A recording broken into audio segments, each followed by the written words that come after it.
이 아버지에게는 두 아들이 있었어요. 첫째 아들과 둘째 아들. 이 둘째 아들이 아버지에게 자신의 모든 재산을 먼저 달라고 그럽니다. 그러니까 아버지가 보게 되면 12절 말씀해 보면 둘째가 아비에게 말하되 아버지여 재산 중에서 내게 돌아올 분깃을 내게 주소서 하는지라 아비가 그 살림을 각각 나눠 주었더니 근데 그 후 며칠이 못 되어 둘째 아들이 재물을 다 모아 가지고 먼 나라에 가서 거기서 허랑방탕하여 그 재산을 허비하더니 다 없이 한 후 그 나라에 크게 흉년이 들어 저가 비로소 궁핍한지라 가서 그 나라 백성 중 하나에게 붙여 사니 그가 저를 들러 보내어 돼지를 치게 하였는데 저가 돼지 먹는 쥐염 열매로 배를 채우고자 하되 주는 자가 없는지라. 자기의 모든 소유를 가지고 기쁘게 살 줄 알았어요. 잠깐은 기뻤겠죠. 허랑방탕하게 사는 동안 얼마나 즐거웠겠습니까? 기쁨과 행복은 다시 한번 말씀드리지만 소유에 있는 게 아니에요. 왜냐하면 소유는 결국엔 없어지는 것이기 때문에.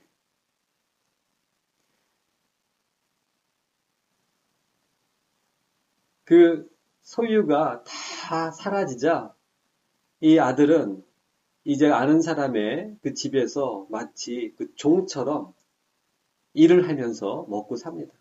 너무나 배가 고파서 돼지에게 주는 돼지 먹이인 그 쥐염 열매를 먹고 싶어도 주는 사람이 없는 거예요.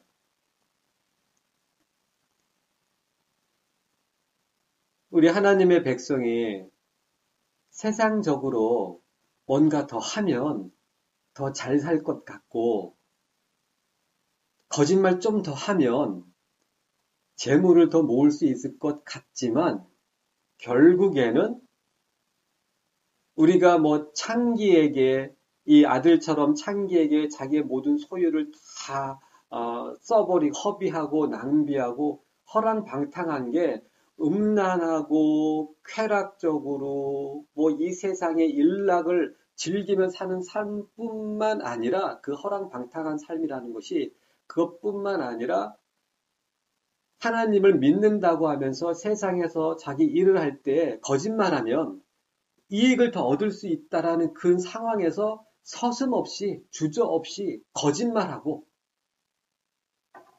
그러한 삶 자체가 또한 허랑방탕한 삶인 거예요.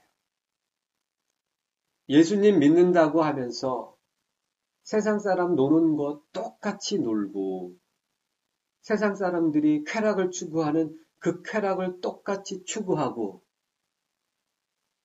그런 모든 것들이 허랑방탕한 삶입니다.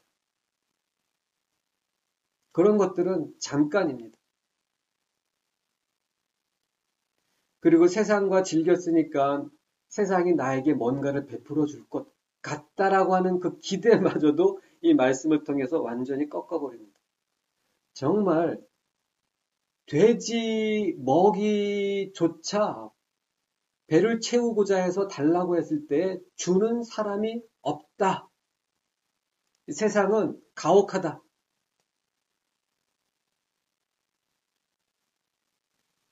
지금 이 시대는 더합니다. 지금 이 시대에 이 세상에 사는 사람들이 가장 좋아하는 게 뭐냐면 돈입니다.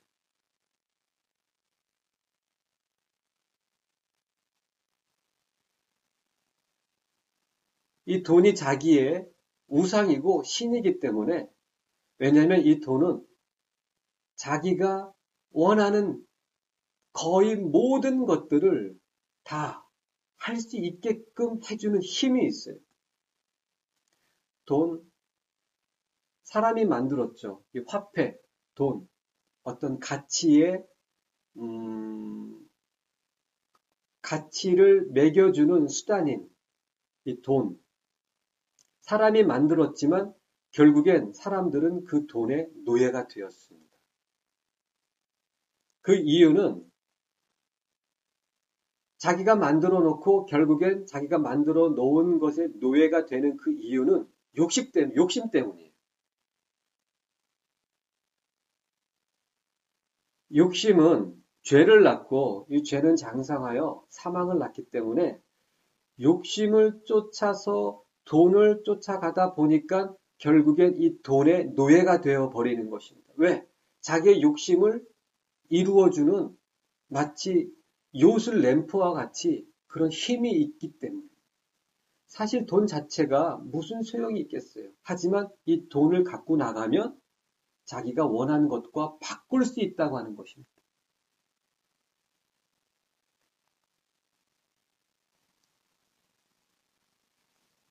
이 세상은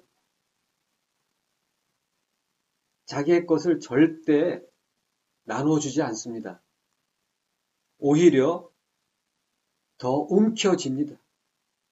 갖고 있는 자는 더 갖기 위해서 없는 자의 그 겨우 조금 있는 것마저도 빼앗아 간다고 말씀하고 있는 거예요.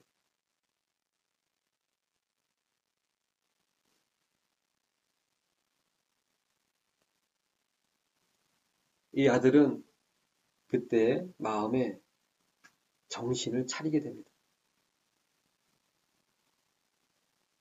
17절 말씀에 이에 스스로 돌이켜 가로되 내 아버지에게는 양식이 풍족한 품꾼이 얼마나 많은고 나는 여기서 죽여 죽는구나. 스스로 돌이킨다고 말씀이 나와 있어요. 사실 사람이 자기 마음 바꿔먹는 게 얼마나 힘든지 모릅니다. 우리 어렸을 때 부모님들이 야, 공부해야지. 너 나중에 커서 어떻게 되려고 그래? 그때는 그 말씀이 귀에 들어오질 않아요. 왜냐면 욕심, 놀고 싶은 욕심. 지금 당장 이거 하면서 즐겁게 신나게 놀고 싶은 그 욕심 때문에 그 말씀이 들어오질 않습니다.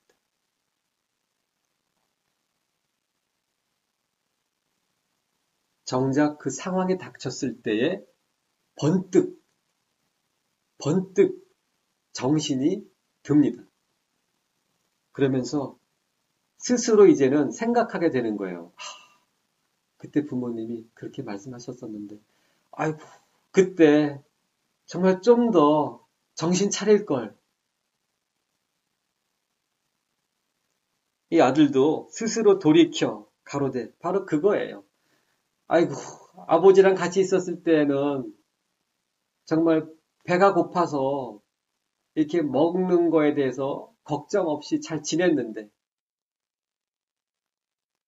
내 아버지 집에는 양식이 많았는데 심지어는 품꾼들도 얼마나 풍족한 양식을 먹고 있는데 그러면서 이제 자 내가 일어나서 아버지께 가서 이르기를 아버지여 내가 하늘과 아버지께 죄를 얻었사오니 하면서 이제 아버지께로 내가 돌아가야 되겠다 이런 마음을 먹습니다. 그리고 이제 20절 말씀에 이에 일어나서 아버지께로 돌아가니라. 아버지께로 돌아갑니다. 얼마나 다행이에요. 갈 데가 있잖아요. 사람이 가장 힘들 때에 그리고 가장 외로울 때에 생각을 합니다. 갈 데가 있나? 너무 힘들고 너무 외로운데 갈 곳마저 없는 사람.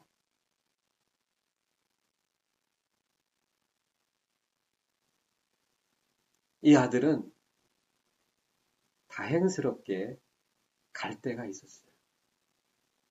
아버지께.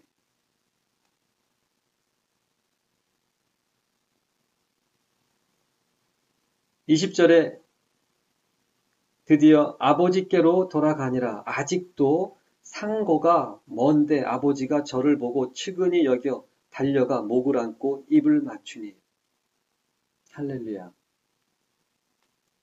아직도 거리가 저만큼 멀리 있는데도 불구하고 아버지가 아들이 아버지를 먼저 본 것이 아니고 아버지가 아들을 먼저 보았다고 하는 것입니다. 상거가 먼데, 아직도 상거가 먼데 아버지가 저를 보고, 그것은 뭐냐면 아버지는 항상 자기 둘째 아들이 떠나갔던 그 길, 다시 오게 된다면 다시 돌아오게 될 그 길을 보고 계시는 거였어요.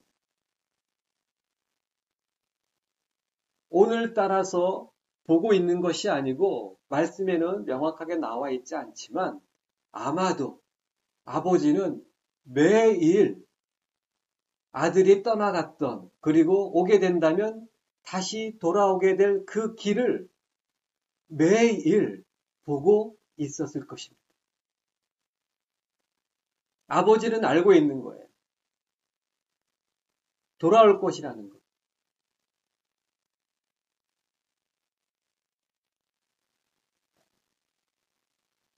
너무 힘들고 너무 외로울 때 우리에게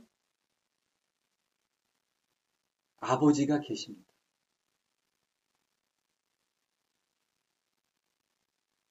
시편 기자는 이렇게 고백하고 있습니다. 주의 법이 나의 기쁨이 되지 아니하였으면 내가 고난 중에 멸망하였으리이다. 너무 힘들고 너무 외로울 때에 주의 법, 주의 말씀조차 없었다면 저는 멸망했습니다. 결국 나를 살린 것은 이 세상도 아니고 내 이웃도 아니고 오직 주의 법, 하나님의 말씀, 그 말씀이신 우리 주 예수 그리스도께서 하나님께서 나를 살리신 것입니다.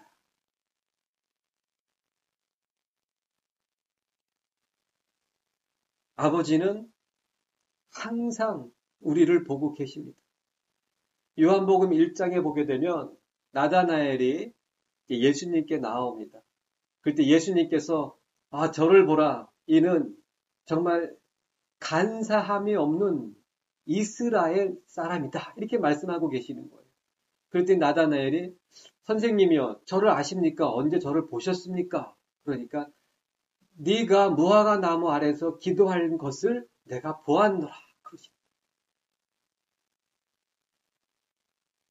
그럴 때 나다나엘이 무릎을 꿇으면서 아마 털썩 주저앉고 주여 당신은 그리스도시니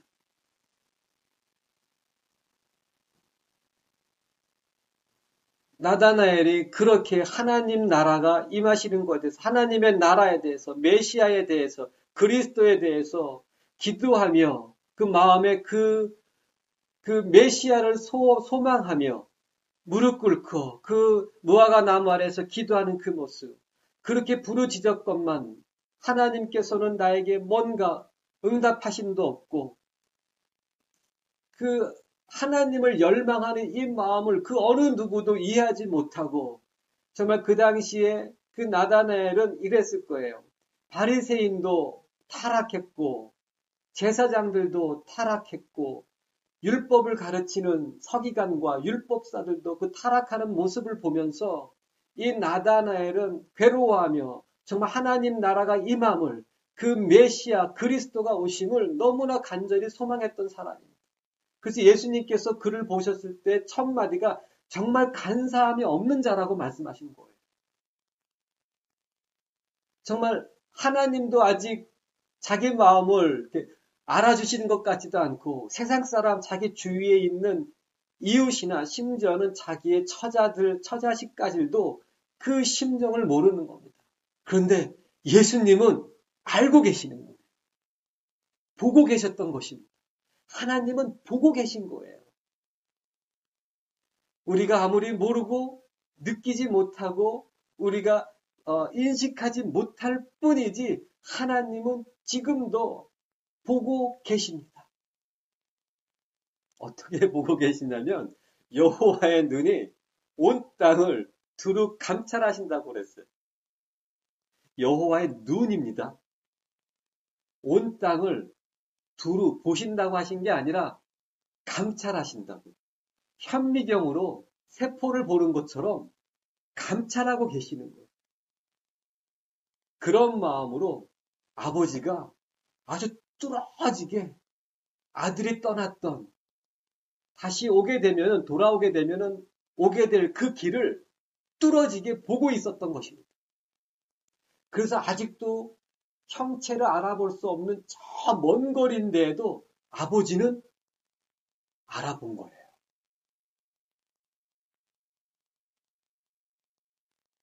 그리고 할렐루야, 달려갑니다. 아버지가 달려가시는 거예요. 그 아들은 부끄럽고 죄송스러운 마음에 아주 그냥 머뭇거리듯이 걸어오고 있었어요. 아버지는 형체를 알아볼 수도 없을 정도로 그 먼 거리에서도 이미 아들을 바라보고 아들을 알아보고 그리고 기다리는 것이 아니라 아버지가 먼저 아들을 향하여 달려가는 것입니다. 그리고 말도 필요 없어요. 이 자식아, 내가 뭐라고 그랬니? 가지 말라고 그랬지. 그런 말도 필요 없어요. 그냥 알아주는 겁니다. 아들이 아버지 정말 죄수 그런 말도 들을 필요도 없는 거예요. 그냥 안으시는 거예요. 그리고 목을 안고 입을 맞추고 그때 아들이 아버지께 아버지여 내가 하늘과 아버지께 죄를 얻었사오니 지금부터는 아버지의 아들이라 일컬음을 감당치 못하겠나이다 하나 아버지는 아들을 막 끌고 갑니다. 듣지도 않아요. 막 끌고 들어가 가지고서 막 자, 그 종들에게 이르되 제일 좋은 옷을 내어다가 입히고 손에 가락지를 끼우고 발에 신을 신기라. 할렐루야.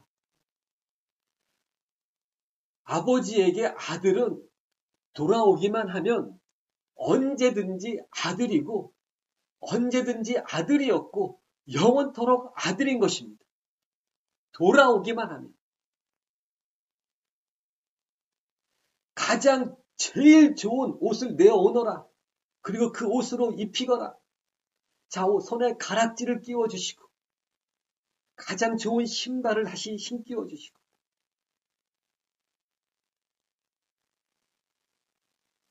여호와께서 그 아론에게 제사장 직분을 행하게 하실 때 하시는 첫 번째가 뭐냐면 옷을 입힙니다. 제사장 옷을 입히어. 출애굽기 28장 말씀에 보게 되면 물은 마음에 지혜 있는 자, 내가 지혜의 영으로 채운 자들에게 명하여 아론의 옷을 지으라고 하십니다.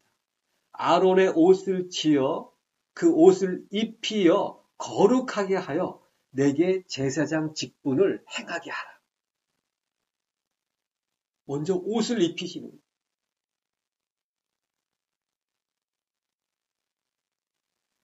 그리고 가락지를 끼우시고 신을 신기우시고 그 다음에 살찐 소가지를 잡아서 살찐 소를 잡아가지고 이제 잔치를 베풉니다. 물론 여기에 우리 주 예수 그리스도의 십자가의 죽으심에 그 말씀이 있어요. 하지만 오늘 나누고자 하는 그 주제는 회개입니다.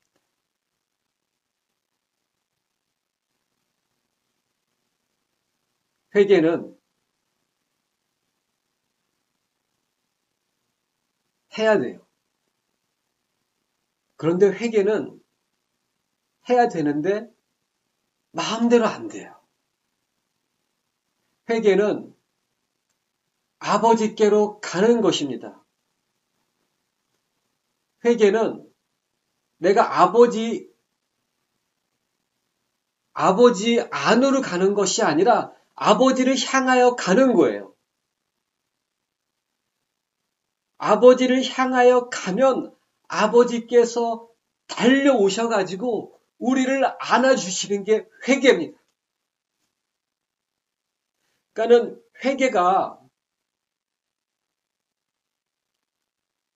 내가 아버지 품 안에 내가 아버지를 알아보고 아버지 품 안에까지 내가 가는 것이 아니라 그냥 아버지를 향하여만 가면 되는 거예요.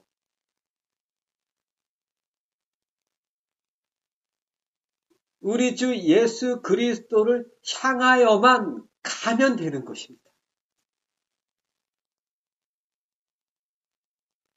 말씀을 향하여 그 말씀을 향하여 가기만 하면 그 말씀이 우리를 안아주시고 그 말씀의 삶으로 성령님께서 인도하시고 그 말씀의 삶을 살 수 있도록 성령님께서 도와주시는 거예요. 우리가 말씀대로 살 수 있을 것 같아요? No, 못 삽니다. 그렇기 때문에 바울 사도께서도 선을 행하기 원하는 나에게 악이 함께 있구나. 내 속사람은 정말 하나님의 법을 지키고 싶은데 내 지체의 다른 법이 나를 죄의 법 아래로 끌고 가는도다. 오라, 나는 곤고한 자.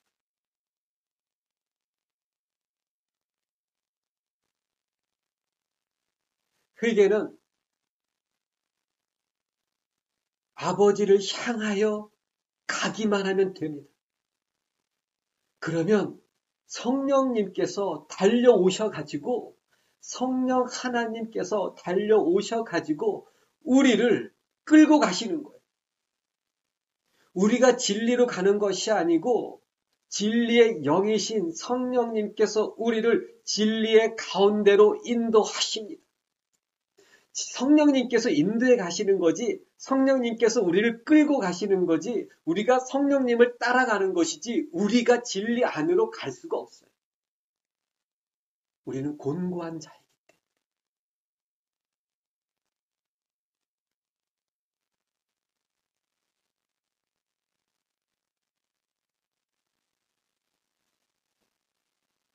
세상에 아직도 욕심이 있다면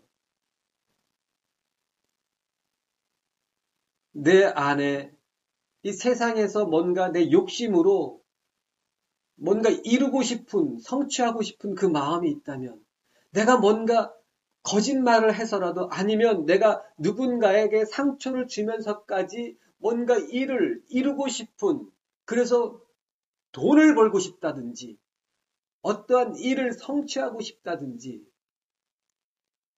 그런 마음이 있다면 정말 하나님 앞에 무릎을 꿇고 회개할 수 있도록 도와달라고 기도하시기 바랍니다.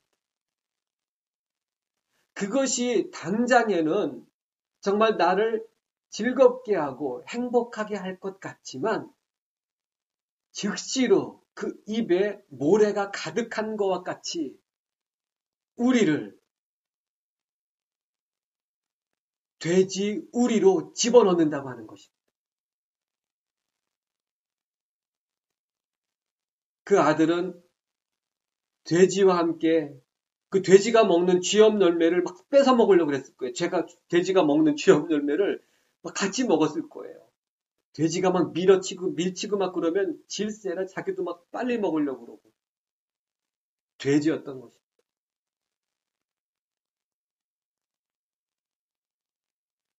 하나님은 예수님께서는 이 비유를 통해서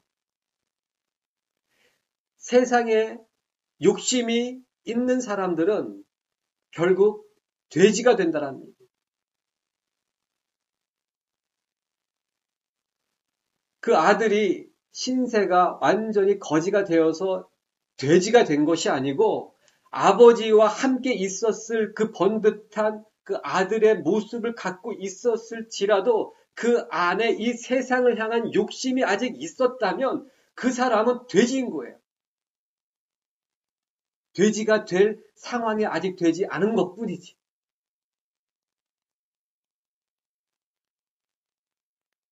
그리고 이 마음에 그 돼지가 있는 자들은 결국 그 돼지가 되는 삶으로 가게 되어 있어요. 아버지, 나의 모든 재산을 먼저 주십시오. 그러니까 아버지가 줍니다. 아버지는 알고 있는 거예요. 말로 되지 않는 것을. 갑니다. 허랑방탕하게 그 욕심대로, 그 돼지와 같은 욕심대로 허랑방탕하게 다 살고 결국엔 돼지가 있는 돼지 우리에 돼지처럼 같이 있는 거예요. 바로 그 돼지의 모습이 자기라는 것을 깨달을 때에서야 그 마음에 스스로 돌이켜 이제는 아버지께로 돌아가야겠구나. 그 돼지 우리에서 나와서 아버지께로 갈 때에 비로소 돼지의 마음을 거기에 내려놓고 가는 것이 바로 회개인 것입니다.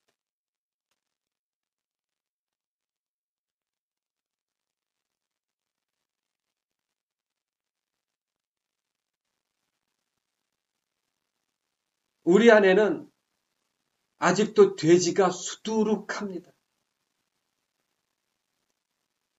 상황이 이렇게 생길 때마다 그러한 상황이 일어날 때마다 그 돼지들이 막 튀어나옵니다. 그때마다 하나님 그 분노하는 것이 아니고 무조건 무릎을 꿇고 하나님 정말 또 돼지가 나왔습니다. 이 돼지를 내어 쫓을 수 있도록 도와주시옵소서. 하나님을 향하여 기도합니다.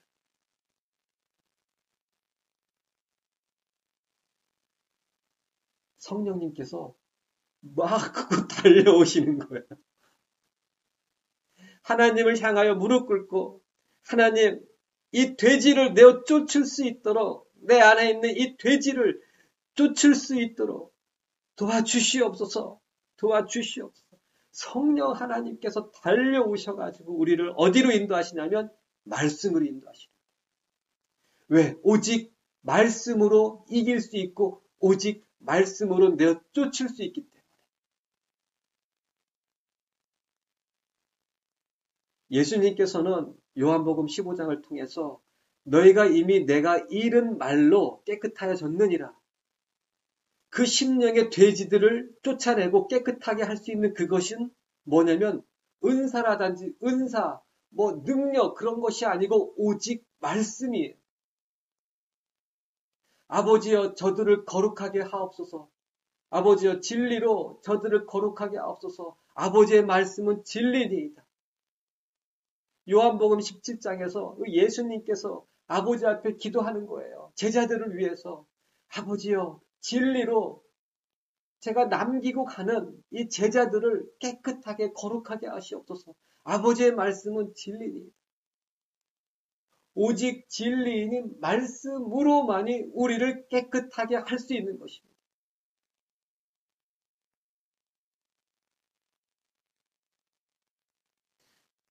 주님, 성령님은 언제든지 우리를 어디로 인도하시냐면 정말 막 눈썹이 휘날리도록 우리에게 달려오셔가지고 우리를 어디로 데리고 가시냐면 진리, 말씀으로, 말씀의 삶을 살 수 있도록 말씀으로 인도해 가시는 것.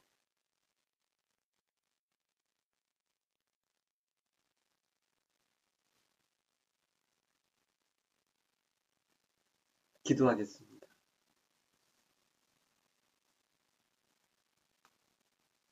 우리 안에 있는 욕심들, 더러운 생각들, 육신적인 것들, 원수가 뿌려놓은 가라지와 같은 것들,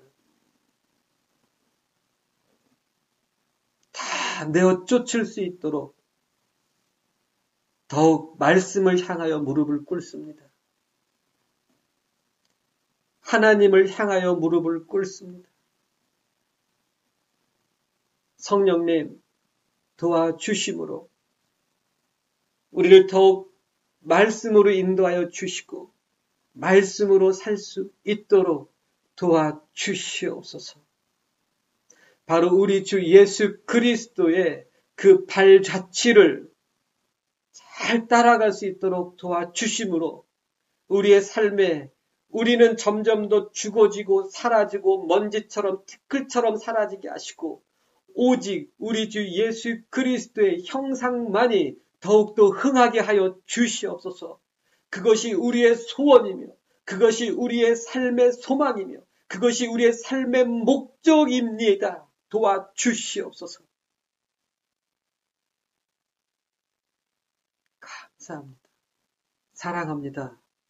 예수님 이름으로 기도드리옵나이다. 아멘.